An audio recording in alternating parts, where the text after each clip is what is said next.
While Mama Amoretta goes with Mary's parents to investigate her apartment, JJ and Joe descend into the sewers of Cypher City. Following carved rune markers, they eventually run into two Faceless, pursuing them through the sewers. Capturing one of them, an interrogation ensues, and the Faceless reveals the belief that death is not the end for any of them, that they will simply receive a new face and live again. As the two investigators continue their search, small explosions begin to go off, causing the way forward to become unstable. As the tunnel threatens to collapse, a Faceless arrives, pulling Joe out of harm's way before dashing off once more. Who is this masked individual? And why do they know Joanna Gilmore? Mama Amoretta, checking your watch, checking the time, you realize that it's been longer than you thought. So swept away in your book, the meditative patter of rain against the car, over an hour has passed, close to an hour and a half, since JJ and Joe climbed down the ladder into the sewer tunnels below Cypher, following the only lead you had. And just as you're beginning to think that's a while, that's a bit of time without them checking in, your eyes are drawn from the page as you watch the car wobble just a little bit, back and forth. The wind, of course. And then just a little bit more, and a low rumble that doesn't seem to come from anywhere specific. You watch as roof tiles slip from a building a few blocks away, tumbling down the side and crashing into the sidewalk below. The car stops, wobbling. It's over before it even began, not even a minute of your time. This is not an area prone to earthquakes, is it? Earthquakes are not common within Cypher and Nova. Amoretta's gonna kind of set her book down quickly with the creeping feeling of dread kind of crawling in to her stomach that something is very wrong now. And she gets out of her car, makes sure to lock the doors. Nothing has changed in that alleyway. The crystal illusory effect that had been over-blocking the sewer grate is still gone. And you can... the grate has been moved back. She's gonna climb down the ladder.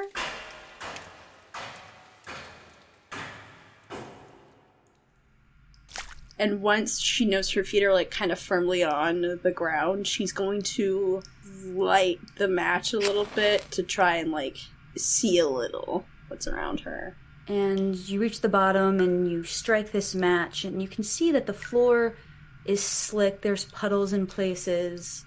You can see that the walls as well have a wetness to them. The stone on it looks kind of sludgy. But the air is clear, and you can hear distant, and you know they're distant because they're coming to you in echoes of sound, the remnants of something falling, clattering down the tunnel to your left. She will follow the noise of the clattering on the left and keep going that way. Once the match runs out, she'll strike another one. You traverse for like a good 10, 15, maybe even 20 minutes before you hit a path divide, but all of a sudden you hear a crack of metal in what sounds like a bursting pipe from fairly far in the distance, but it's another sound cue to try to find your way through this maze that are the sewer tunnels. She wants to just confirm. She's like, it could technically be either direction with a pipe bursting. The sound of that water wasn't anywhere in this near vicinity, but farther along one of these tunnels. As you're kind of inspecting more specifically, you find these little runic carving indents at the base of a wall, and it seems to be coming from the same directions those runic carvings are leading. Not that Mama Amoretta has spent a lot of time in tunnels or sewers in her life, but walking down a street, walking down an alley, you always hear wind or like the chitter of a bug or the scurrying of a rodent. Something that should exist within a sewer tunnel. There is absolutely no sign of life here. Outside of tiny little moments where you see like a shoe footprint indented in the mud. Or a piece of old fabric or discarded trash by the side. Other than that, this place is empty. It's suspiciously empty, which means that even though the sewer is not necessarily a natural environment, there are still natural creatures in there, and so it being this quiet means, oh, there's something dangerous happening. So I think Amoretta's going to use her cane a little bit to kind of like sweep ahead of her, and if it knocks slightly against something, I think she'll pause to investigate further, but for now, she'll follow the rune path. As you're following the rune path, your match is not giving off a lot of light, but just very close right around you light. Your cane does smack against something on the floor that sounds as it hits it, kind of like rubber. Kind of quickly check her shoulder, like behind her, because this is very much a clearly hidden area and she doesn't know if anyone is here besides her. If she's fine, she's gonna crouch and look at what this rubber-y thingy is. With your quick glance behind you, you're not being followed. You're in this passageway alone. As you bend down closer, you realize that your cane has hit the bottom of a shoe. And extending your match out, you see a dead and bleeding body. Though the blood has stopped running, it's pooled around this corpse. No one you recognize. Probably nothing great left on the corpse, so she's just gonna skirt around it for now. You continue on. The sound of water is getting louder, but the amount of water is starting to lessen so that it becomes less of a rushing and more of a trickle. And you continue down this passageway, coldness kind of seeping into you, the darkness, even with your tiny little matchstick, just kind of suffocating, all-consuming around you. But that brings us to another darkness. Leaves crunching under boots, rain pelting down so hard you can't keep it out of your eyes, and wind, and wind, and wind. Boot catching on a log, almost tripping, almost mud-covered. A flash of lightning illuminating the bare trees that look like looming monsters in shadow. And wind, and wind, and wind. On that wind, a voice. Joe! Joanna! It's far enough away to ignore. Or is it? Is the storm deceiving? Heart pounding in your ear, somehow louder than the wind, a sharp pain on your cheek, branch catching skin, and it still rains, and the wind still howls, and the girl is still gone.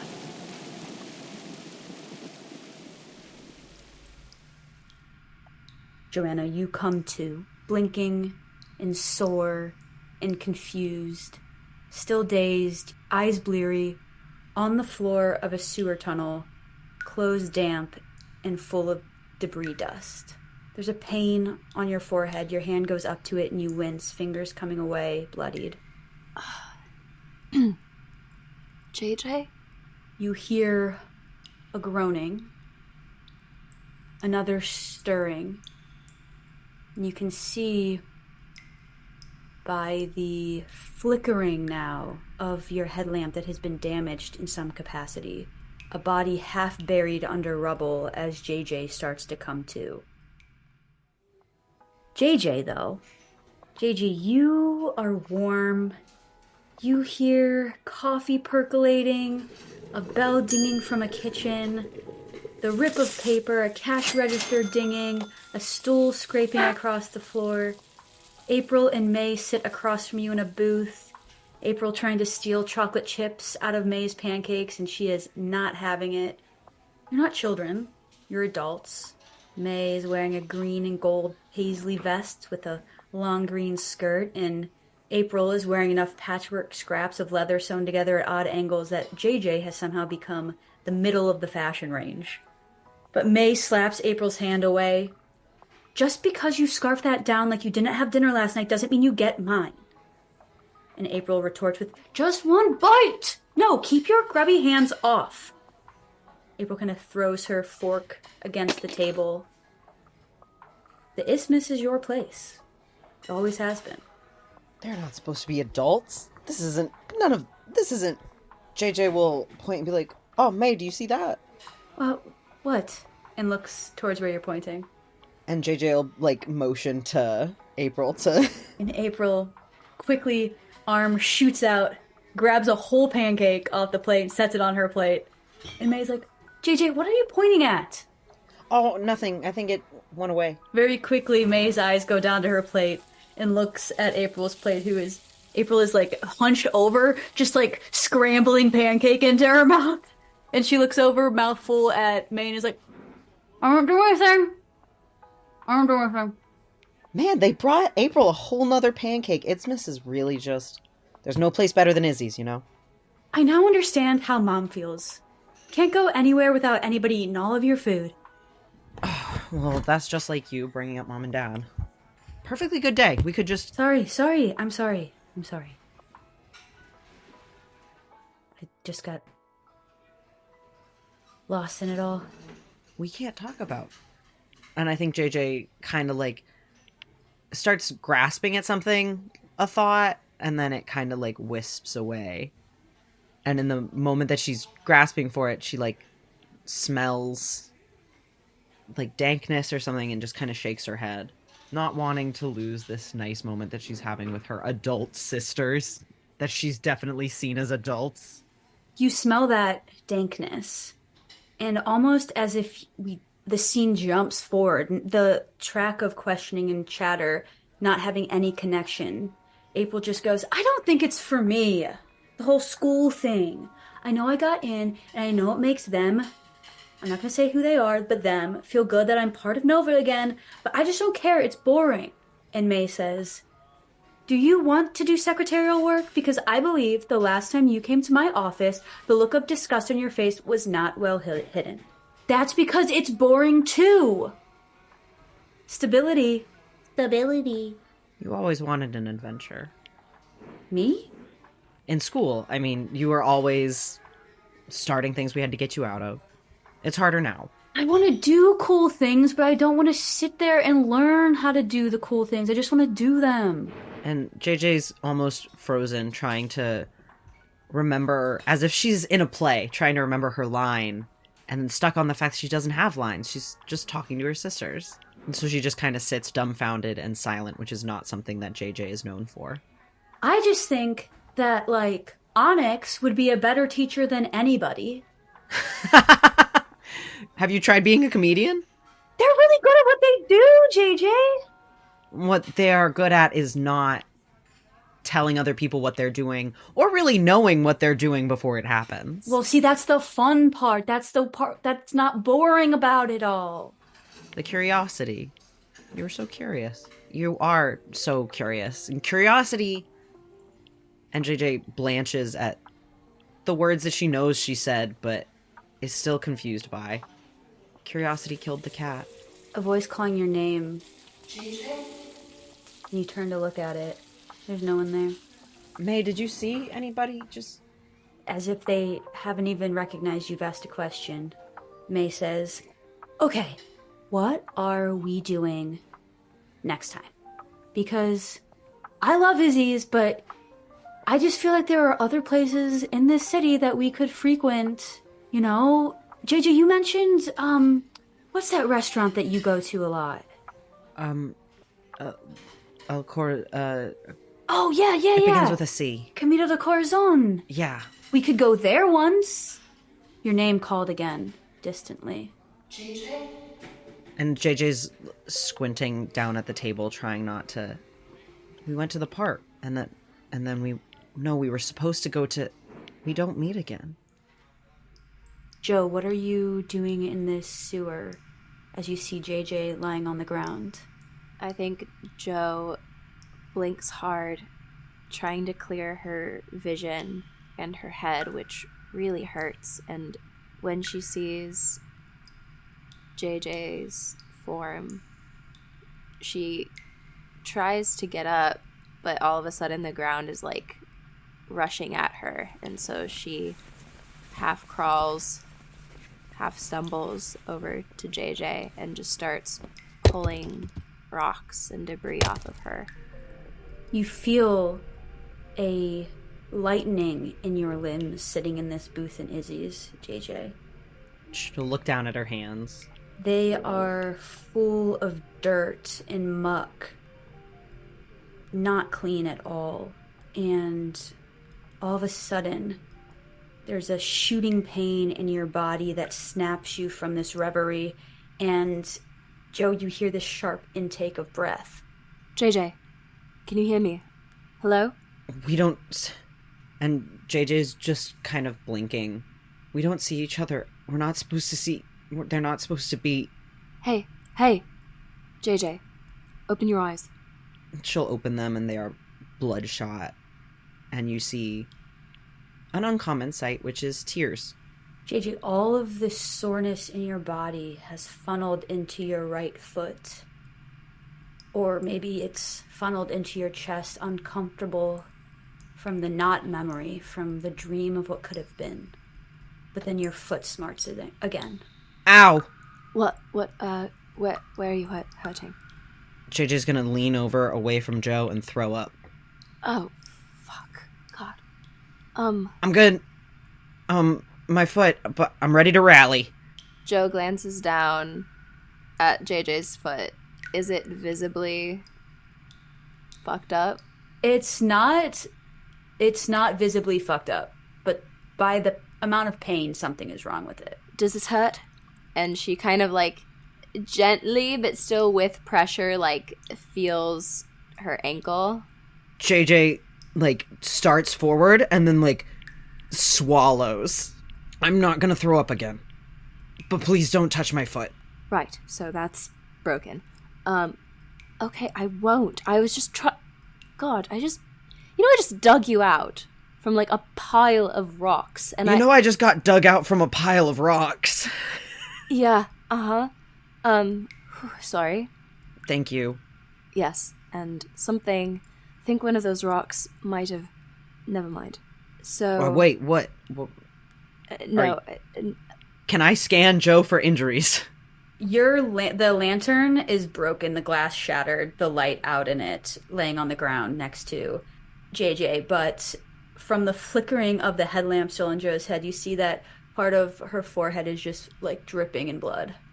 Your face is fine. There's just blood on it, and I think it's your blood, and that's not fine. My face is definitely better than fine, but thank you for your compliments. So what are we doing here? Do you need me to carry you? We have to get out of here. I don't need you to carry me. And JJ's pointedly not making a move to stand up. You scan this area, and the mist that was so prevalent in these tunnels as you had been traveling is gone. The air is clear before you. It's not as quiet as often expected after something so loud as an explosion in a collapsing tunnel. You hear a ceaseless trickling of water falling from some bursted pipe out of view. And at that moment, Joe, the headlamp flickers out entirely. Fuck. Do you think the alligator's gonna find us? JJ, I'm not worried about the alligator. We have sort of bigger things to be worried about. And as you look at each other and speak, you realize that you can kind of still see each other's faces. Because while you were cast into darkness, it's not complete and total darkness that you had been expecting. There is like a ghastly green aura emanating from above. I think Joe, like, quickly, like, grabs JJ's face and is like, I can see you. You're green. And Joe looks up towards where the light is emanating from. Where the tunnel collapsed, there is now just this towering pile of stone and brick and mortar and more than dangerous iron and metal twisted and poking through the debris. But there's also a desk and a stool and a bookshelf It looks as like where the tunnel collapsed opened up into a room. And that is where this light, this odd, dim light, is coming through. That's a nice desk. Where the fuck are we? Underground. Yeah, thank you, JJ. That was more of like a Well, you hit your head. I don't know. Sort of. Well, we should definitely try to go up there, yeah? But you can't. I mean, can you stand? No, I can that's a no. There's no way. Yeah. All right. Well, here. And Joe manages to stand, is not very steady, but getting slightly steadier, and offers her arm to JJ. Here, lean on the other one. JJ will do it. You can stand up on putting all your weight on your left foot. Good thing JJ's really good at hopping on one foot. But JJ is holding on to... We'll take Joe's arm and... Whew, okay. Actually, I think it would be easier if I carried you somehow, but how? Fuck. JJ, I don't... I'm sorry, I don't think I can, support... I think you need to get down. JJ will get down. Joe, like, kind of leans forward and, like, catches herself, like, just on her fingertips and takes some deep breaths. I think you should also get down. Yeah, down. Down might be better than, Let's stay down. Yeah, sure. As you both get onto the ground, you hear it clicking and a tapping noise. I don't like that sound. And Mama Amoretta, you start to hear whispering and bickering. The minute Mama hears bickering, she knows exactly who it is. She knows instantly. She just goes, "Y'all sure we're taking a long time." Hello? We don't know if that's actually Mama. What do you mean? Who else sounds like that? The shapeshifters! We just had 2 people with stolen faces drop, and JJ's like stage whispering at this point. Okay. We just had 2 people that look like other people. Look, listen to me. I confided in you. We can can barely save dead stand. people. You absolutely cannot stand. Listen, we need to... Hello? You walk towards down this tunnel into a space, and you see these 2 individuals kind of backlit by this green weird light, just kneeling on the floor close together in front of this massive pile of rubble. Glad to see y'all are still alive. Could be looking better, but... Just barely. JJ's going to put an arm in front of Joe and holding back her shoe. What's something only Mama would know? I'm not quite sure what you mean by that question. What did your husband get you for your last wedding anniversary? Amretta's literally just gonna pull out a necklace that she's wearing and just gesture to that. And JJ, visibly sags, and despite the fact that she's been making jokes this whole time, she has not actually smiled, and she does sink, and turns to Joe, who was already trusting of Mama, and just, we're safe. I knew that already, but thank you for double checking. So yeah, she's gonna do a bit of first aid on Joe's head. Probably best to keep him awake, although that's definitely a concussion, most likely. And then, do a makeshift splint for JJ. It's not gonna be great to walk on. I think Joe is immediately like, we have to get up there. Yeah, might be the best to take a quick exit. So she will do her best to be as gentle as possible. And with the strength of a mom who is deeply worried about her children, as the adrenaline is kind of hitting her, she's staying calm, but she is not at all calm right now internally. She is deeply concerned about these kids. So she's gonna help guide them up the rubble as safely as possible and let them use the cane if they need to. It's a struggle with your injuries, but you are able to make it up. And you kind of have to use your upper body strength and kind of pull yourself up into this room onto the floor, because the majority of the floor is gone, save for one side and then the outskirts of the other. It's an odd chamber.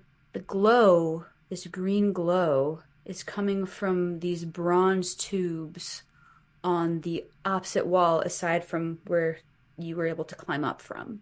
There are glass circular inlays placed every so often, and whatever is inside is what is giving off this light. Around the sides of the room, and where the floor is still connected, you can see that this was a workplace, possibly a place where some sort of lab work may have been done at some point. Jo is like almost seeing double. Her vision is not great, but she immediately goes to any plans or drawings or books that are around. You would have to try to get across the opening to get to where the majority of the stuff is, though there is kind of like a file cabinet type thing that is precariously still standing on the ledge of the broken floor on the side you guys are on. I think Jo will like get on her stomach the way you do when someone like falls through ice and like grab onto the filing cabinet with two hands and just like drag it across the floor towards herself just so that it's safely like just barely on the edge. You grab onto it, and as you begin to shift it, it's top heavy, and the top begins to fall over, and it slams in your grasp, and you lose it as this loud grinding of metal against stone as the entire file cabinet falls and twists down the mountain of rock. Oh, shit. Well, I did think that would go better than it did. Maybe it's best y'all try and rest for now. Amoretta says that she'll probably go down and check the filing cabinet that Jo is trying to grab. When we had gotten into the room, JJ finds a dry spot and lays down. You can find a small spot right behind what looks like a door that you can kind of just lay behind. Mama Amoretta, you are able to pull open a couple of these filing cabinets. A lot of it is empty, and what is left as you like file through doesn't seem like a lot. You find forms like delivery sign-offs, change of procedure agreements, and then you find randomly like a letter, a handwritten letter that seems to be thanks to some employee that used to work here, in the veins of, "We are so happy how this new work is going and that it has already started providing positive results. We are so excited to implement this into the city sooner than expected." It's just kind of like unspecified vague platitudes for something or another. But what does catch your eye is the letterhead, because it's a specific crest and a specific name that says Weatherby Innovations. She's gonna keep that, tuck it into, her vest. And then, is there a way to possibly get, like, a sample vial of whatever this weird glowing liquid is? You'd have to climb up to the opposite side of the room, which there's, like, a pretty big gap between the one side of the floor and the side that those tubes are on. How big? Probably, like, a 6-foot gap. Is there the door on the other side, or are we on the side of, like, a door? You are on the side where the door is. JJ's kind of curled up, laying in front of it. The height from, like, the floor to, like, the rubble pile. You would probably have been, like, halfway across this space where the rubble is. Almost 4-foot angle that you'd have to clear. I think I want to try to jump it. Alrighty, well, Jo, roll me Defy Disaster. I would say for this, it would be daring. Yeah, it would be daring. I got an 11! Jo, having had her gash sewn up by Mama, There's some gauze and, like, medical tape put on. she's been kind of, like, leaning, just breathing against the wall for a bit, but you see her eyes, like, kind of darting around and doing the Pythagorean theorem, and she just kind of goes, I could make that. I could make that. All right, one second. And she, like, starts jumping up and down, like, whew, okay, whew, all right. And, like, pulls herself as far against the wall as possible to give herself the biggest running start. And then just, like, launches herself forward and jumps. I think Mama is just gonna stop what she was doing, look up, register where Jo is now, and just quietly go, what the hell? I made it. I can see that. Yeah, congratulations. Please don't do that again. You gave me a heart attack. I will have to get down. But is there anything you'd like me to do while I'm here? I mean, if you find anything interesting and maybe get a sample of one of those glowing tube things safely. Sure. Oh, yeah.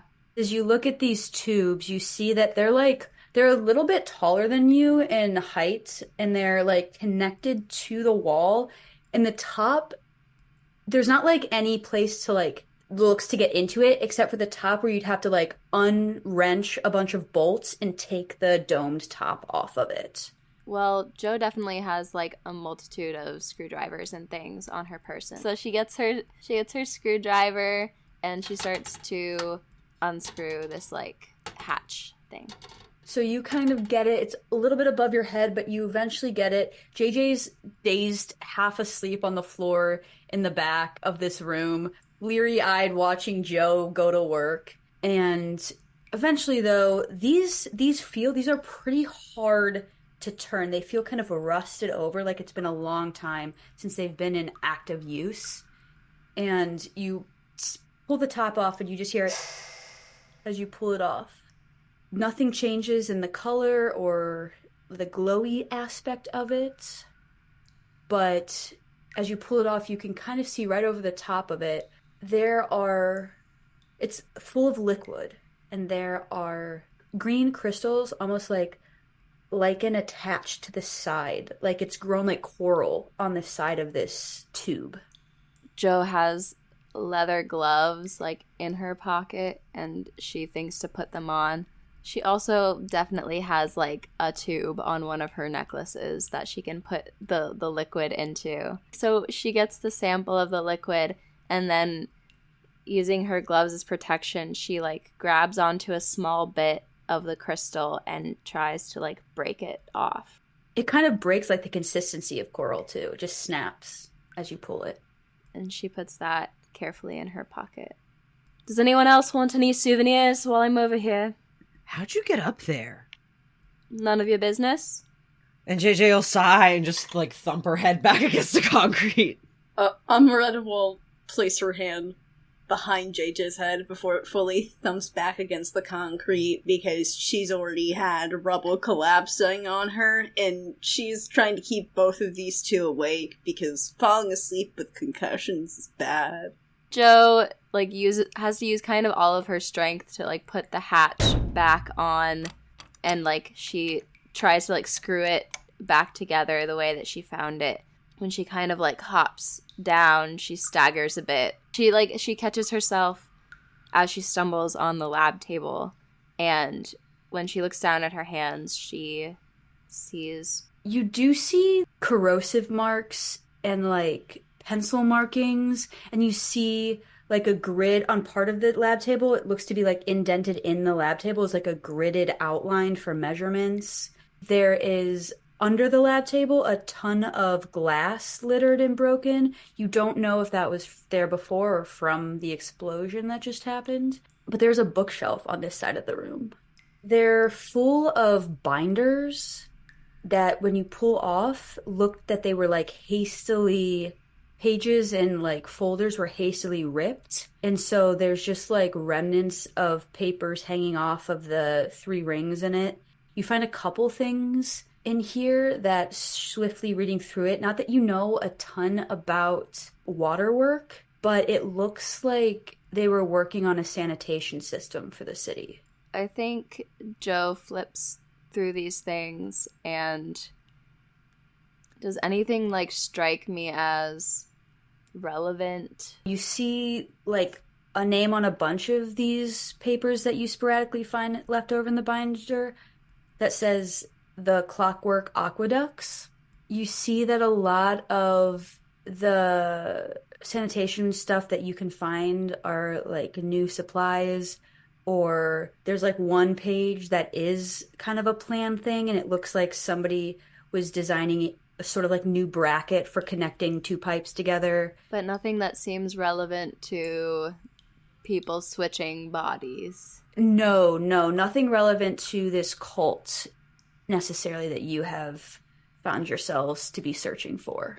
I think Joe will like rip out just a page that says the Clockwork Aqueduct, and maybe it also has like that design on it just for reference, and sticks it in her pocket. She gets like another kind of wave of dizziness and disguises it by sitting down on the lab table and like facing away from Mama and JJ. Right, so I suppose we should be getting out of here? Yeah, I'm gonna open the door, see where that leads to, and I'm gonna help you get to that side of the door. I'll say with Mama's help, as you kind of like scooch around the room a bit, you manage to get to the other side in a less perilous manner this time. And opening the door, you are in a hallway, tiled floor, and the hallway goes both ways. So if you look to the left, there's a couple doors, and there's also a door that has like that's the circular wheel handle that you have to turn, like on a ship or a submarine. And then to the right, when you look down, are a couple doors. And then at the end, it looks like the hallway opens up into a larger room with a lift. There's one door in this hallway where there are slashes of lines and glowing paint on it. We should go through that door. I mean, let's see if we can check on some stuff first before we just go barging through a door. All right. Yeah, sure. I'll have Amoretta, as quietly as possible, try and walk up to the door. And is there like a keyhole at all? In the door handle, there is. What about, is there enough of a gap underneath the door to like kind of peer underneath? All that she kind of wants to do is identify if there's a presence of people there. You get down, put your eye at the little slit between the door and the floor, put your ear there. Inside the room is dark. You don't hear any sound of movement coming from inside. She will slowly try the handle, and if it kind of gives resistance in a way that, like, isn't natural for a door to have resistance, in a way that's, like, you know how, like, kind of like a door might have, like, a trap mechanism attached to it, it's gonna feel different, I imagine, than just opening a regular door.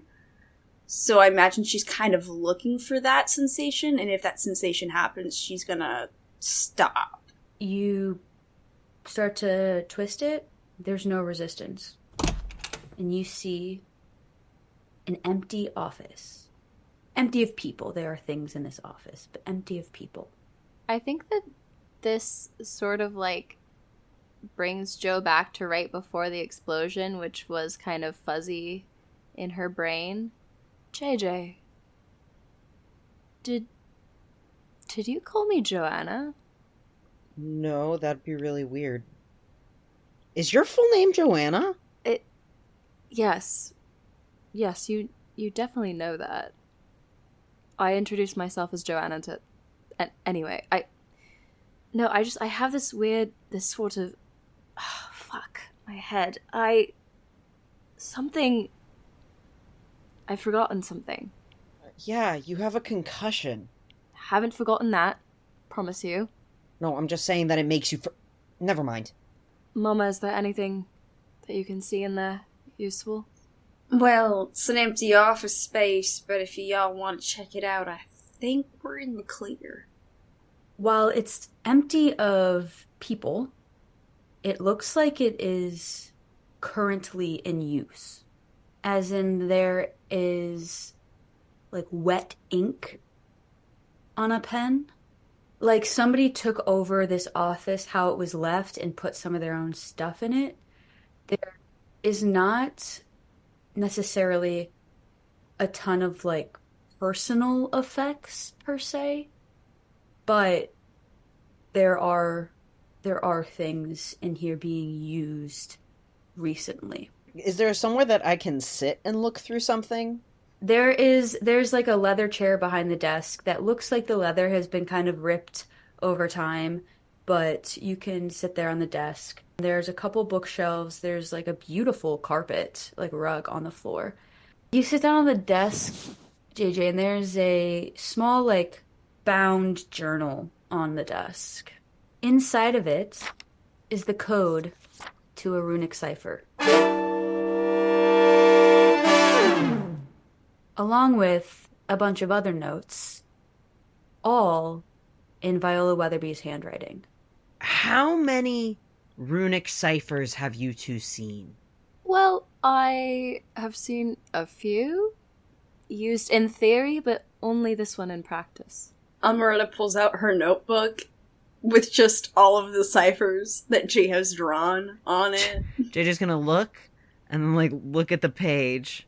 There are a lot less runes in Viola's journal than there are that Mama has taken down throughout the past months of investigations, but the ones that, like, you can find connections to do match. As if, like, Viola created a language she knew how to use and somebody took it and made it bigger.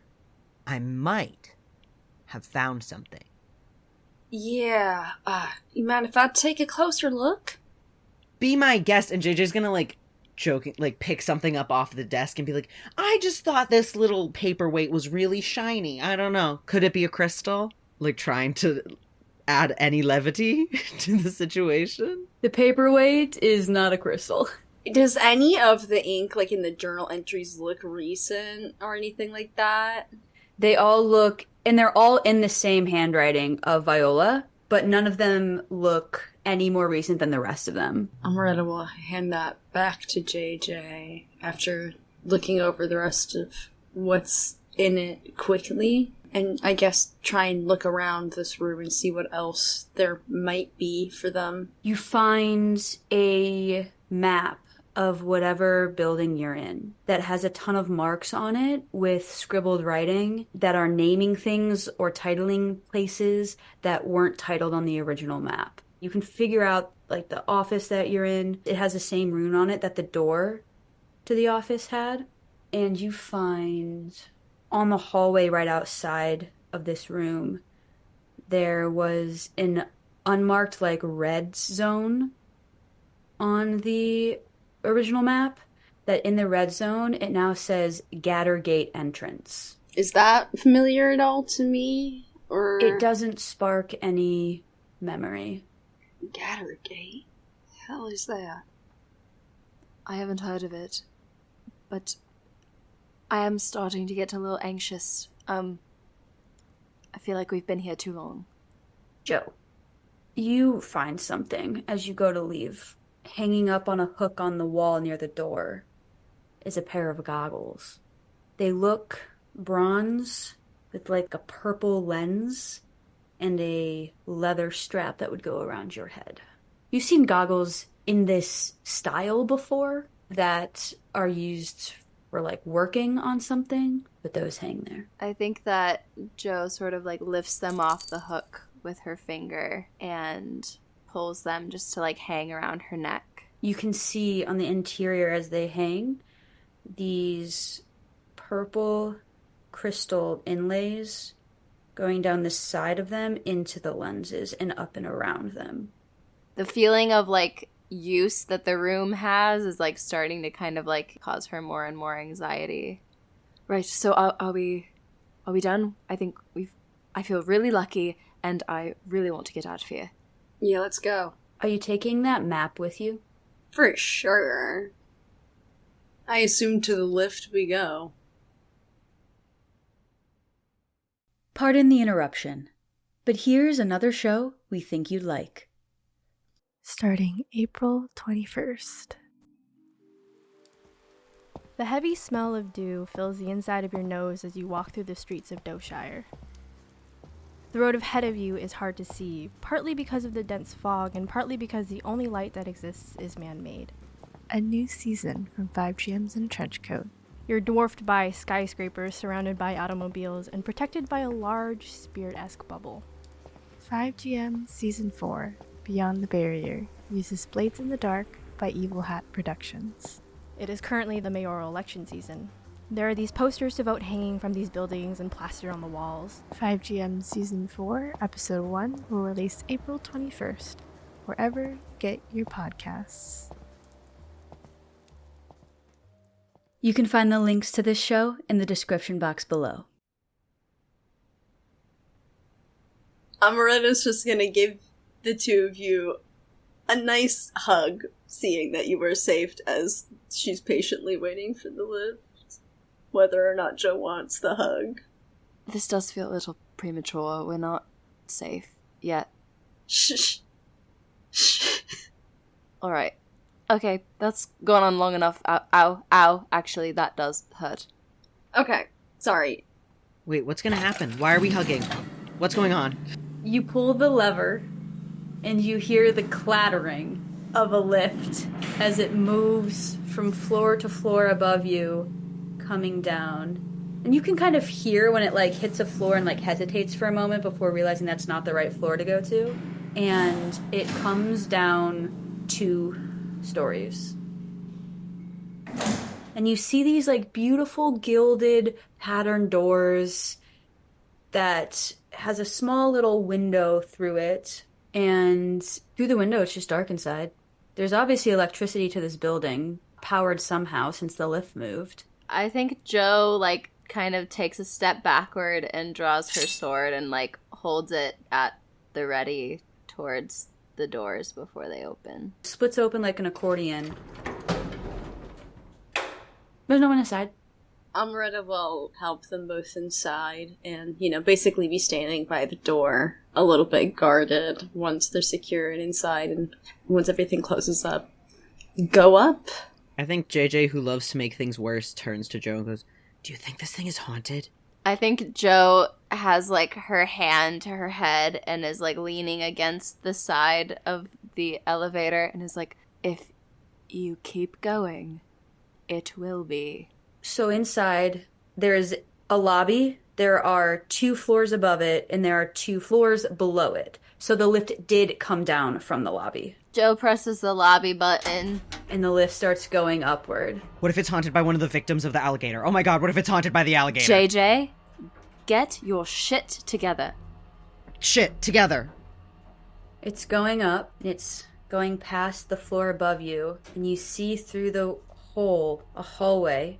And you see 2 individuals, masks on their faces, trying to pry the door open to get inside of the lift as it goes and continues to pass. And you can hear them mouthing words, but you can't tell what they're saying through the layers here. But they are actively trying to pry the door open. Right, not our biggest fans. What if they're running from the alligator? No, together. Joe. Yes. You're good at hitting people, what do we do?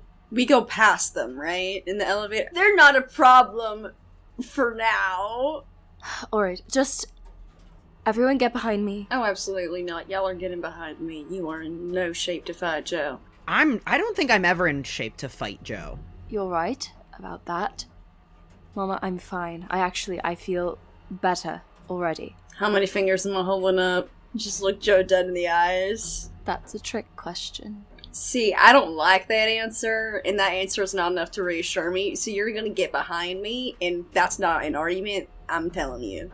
She lets it happen only because she is tall enough that she could still fight, or like reach over Mama's body and still fight.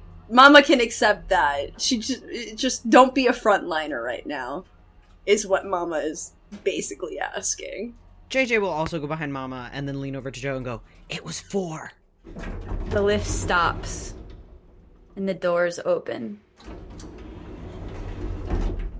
into an empty, like, square corridor where you can see that there are 2 other lifts, and leads out into a hallway that seems to grow into a wider lobby-like area. Are we in a hell where we just have to keep making decisions? Yes. That is life. As you're coming up here, and you pull the door open, you do hear other noises. They're not, like, super distant, but they're not directly in this vicinity. You can hear voices, you can hear whispering, you can hear somebody shout out. We should go somewhere. I don't know where, but we should not stay here. You're right. Would there possibly be like an emergency exit or some situation like that we can use? Because I feel like going in the front lobby might not be great. I don't know how well you really looked at that map in the room before you took it. You got that first floor that you were, or that floor that you guys were on, but that would have taken a little bit more time to like negotiate that. There is not directly in this room an emergency exit.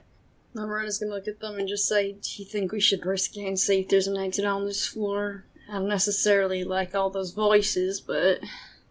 I wish I could tell if we were outside. I hate being underground. I'll say that you can see through this hallway that the front of this area is kind of like circular, and there are a ton of windows up above, but they're all grimy. But there is a little bit of light coming in. You know that the outside is out there. Shall we keep going up? We at least know there's nobody in this lift. We also know there is someone trying to get on this lift. And so if we continue to keep it occupied, they can't become on this lift. Oh, I have no sense of direction. JJ will hit the top floor. Doors start closing. The lift starts moving again.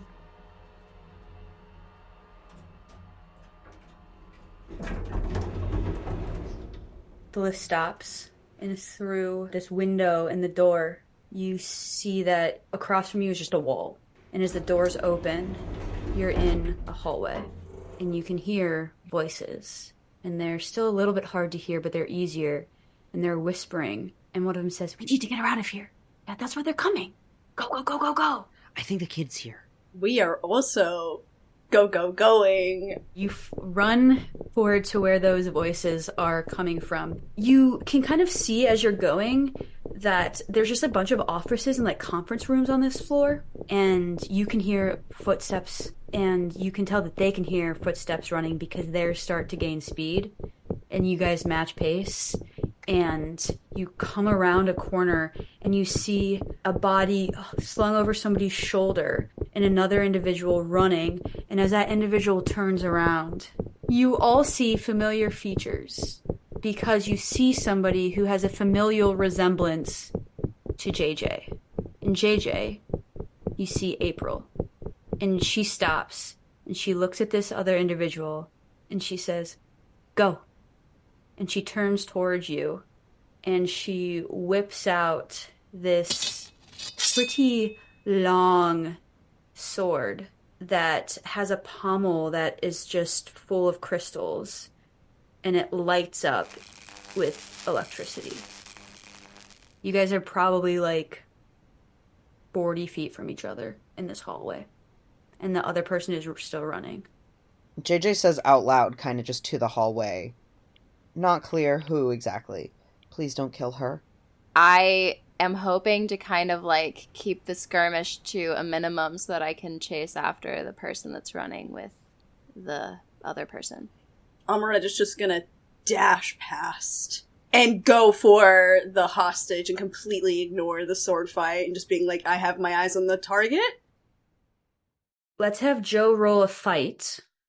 You can use daring or grace in this situation. And I got a 10. I'm going to create an opportunity for an ally through distraction for Mama to run past. And then I'm going to, through the fight, disarm her. I'm going to inflict a condition as well.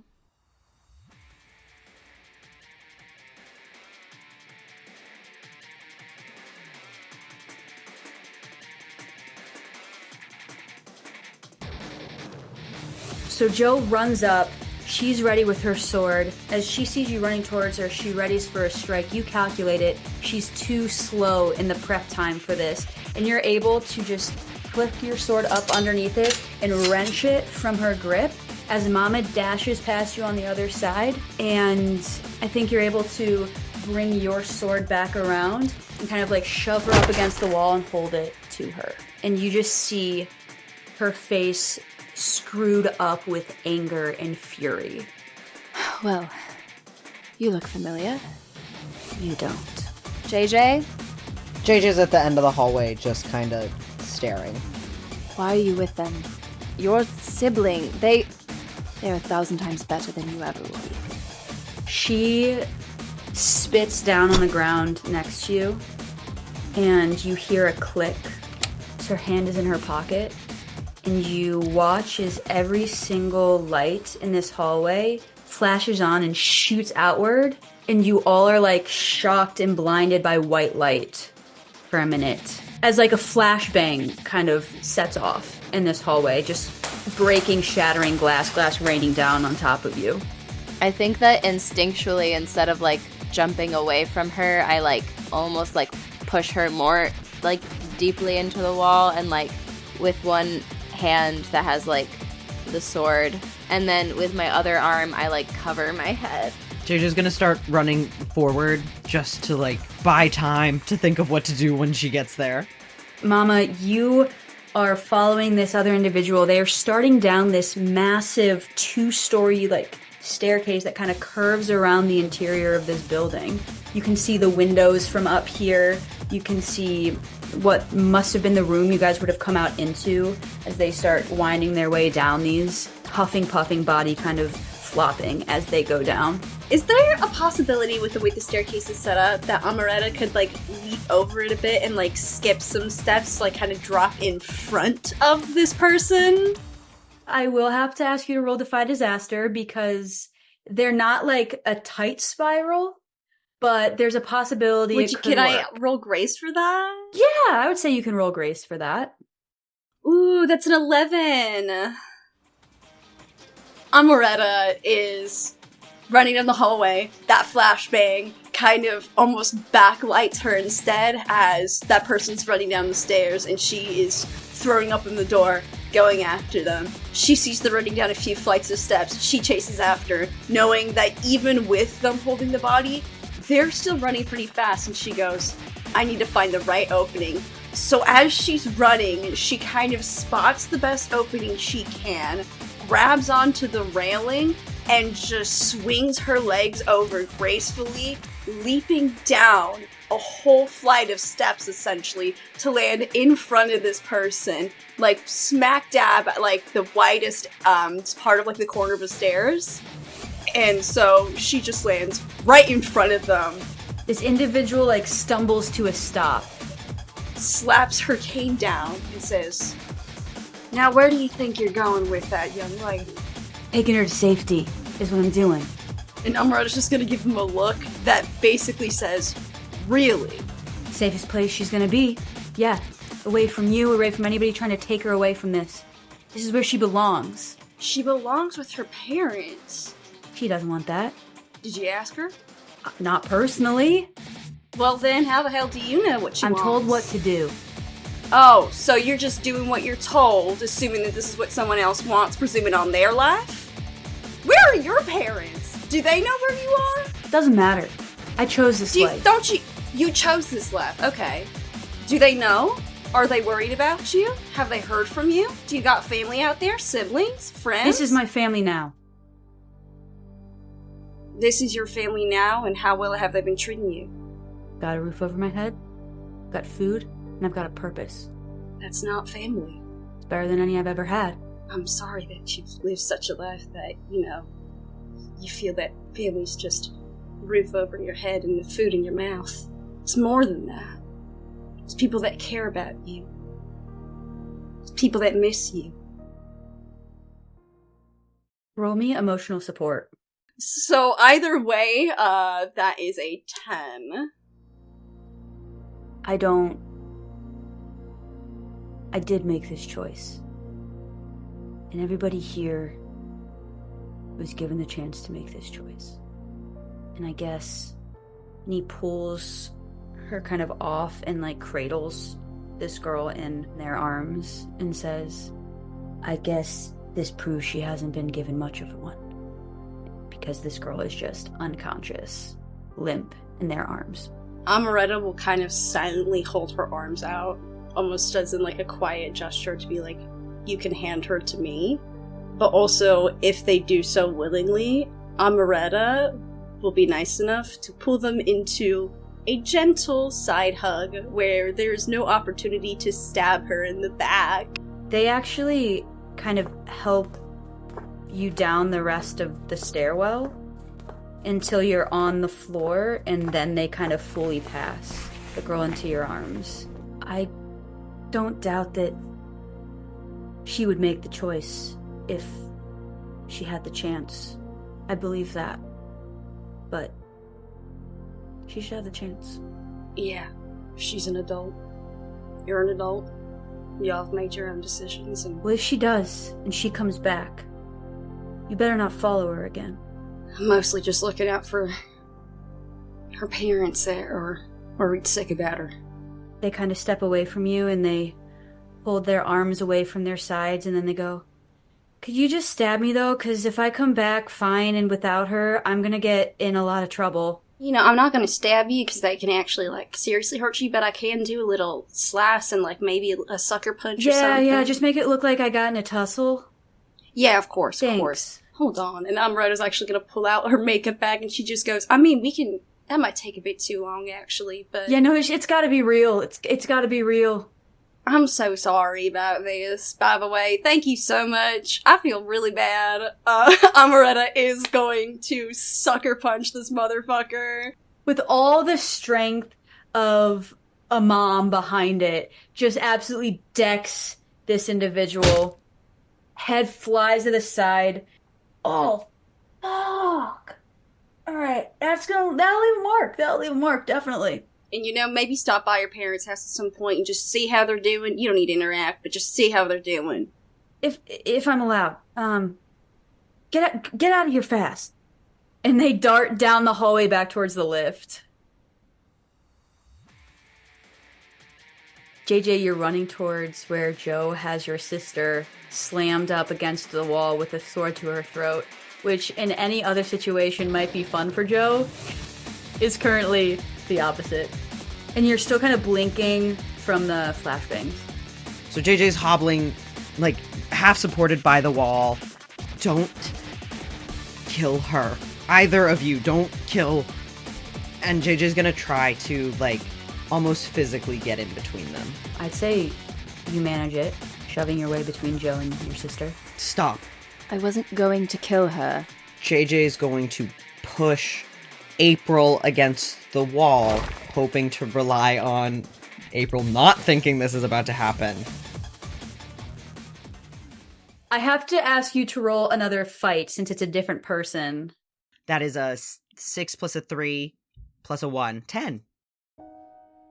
So as you slip between Joe and turn around and shove her even more up against the wall, April is at this point in her life taller than you. Not by a huge amount, but is. And you're able to kind of shift your weight so she kind of stumbles down and is eye level with you now. I would never hurt a hair on April's head, but I have no idea what you are. Speak carefully. She is still angry and also guilty. What are you getting from this cult? The masks, all of it. Importance? Something I want to be doing? I don't know, JJ. You're the one who fucking left. You were important. You are. April is important. You have a really nice way of showing it. You disappeared. And you left me alone with them. I was down the street. They told me you were dead. Before that, JJ. You could have come and you could have visited. Really? In that house? Sure. Wait. Left? I didn't leave. I left. I wasn't. You didn't tell any of us where you were going. Mom and Dad made me leave. And she's gonna slam into the wall.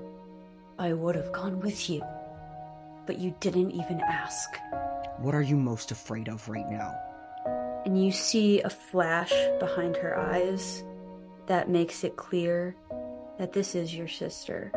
Because as soon as you ask that question, the flash turns her into someone you barely recognize. I am scared of being wrong, but you shouldn't be here. You should leave all of this alone. And I think JJ just kind of looks around. Do it, or let me go. Do what? She looks down at the sword on the ground. April, you didn't know. We couldn't know each other the way we should have. And JJ will look at the sword. If it came down to it, right now, I would throw myself on that thing before I ever raised it against you. And JJ will hold up the object that she was holding underneath April's ribs. And it's her pink, fuzzy taser.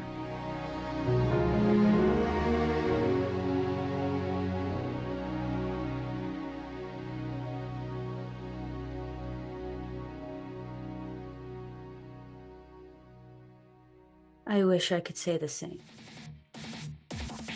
And Jo still has her fucking sword.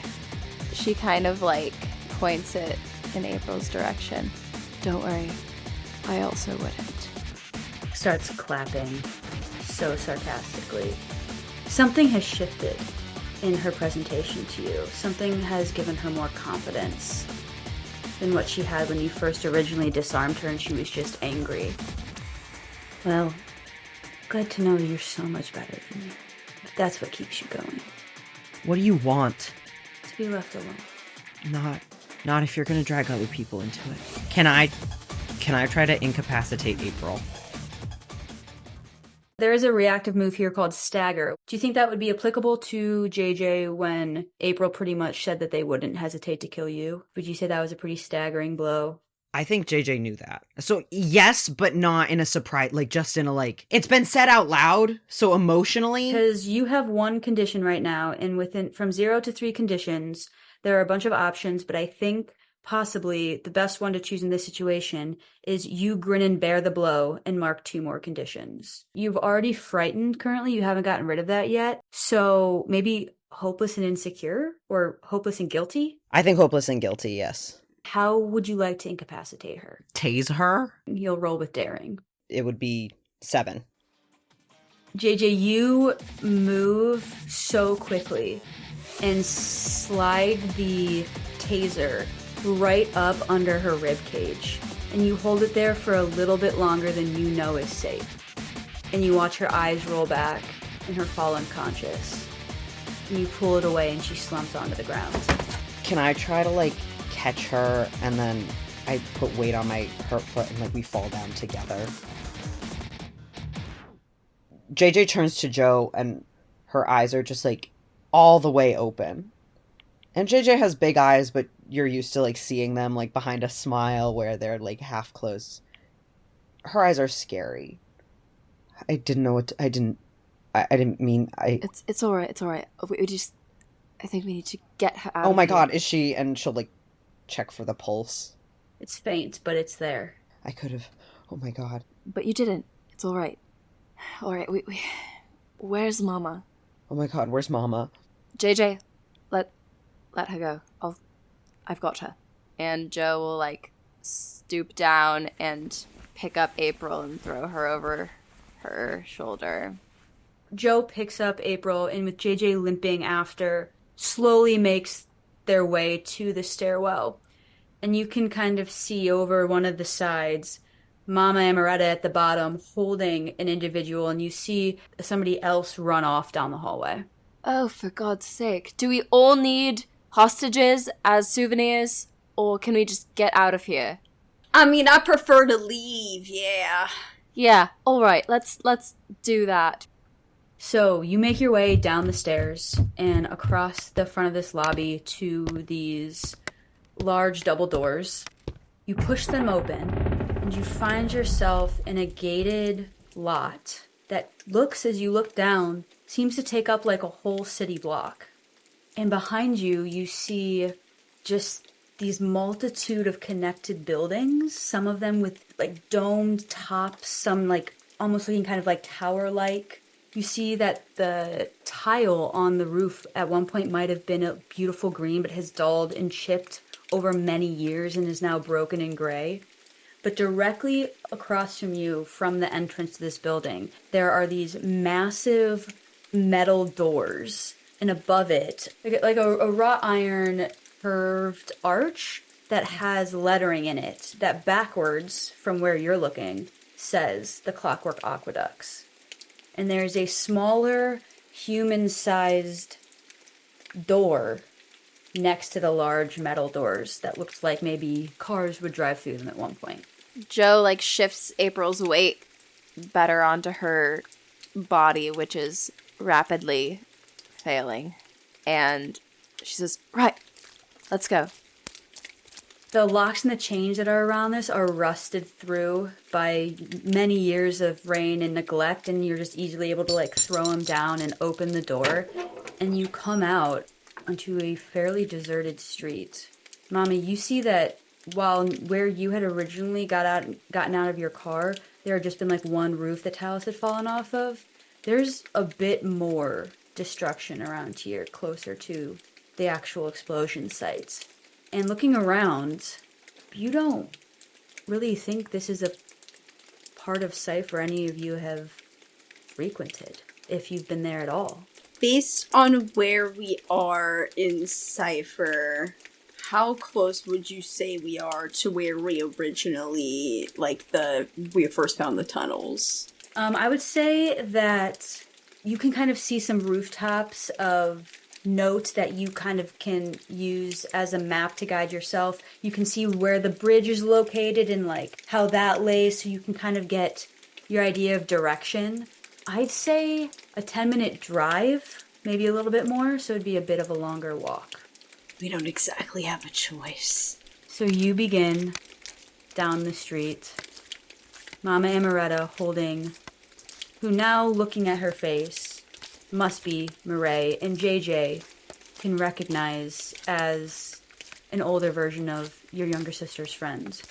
As Joe hauls an unconscious body of a woman alongside you as you trek down this deserted street of Cypher, trying to get everyone back home.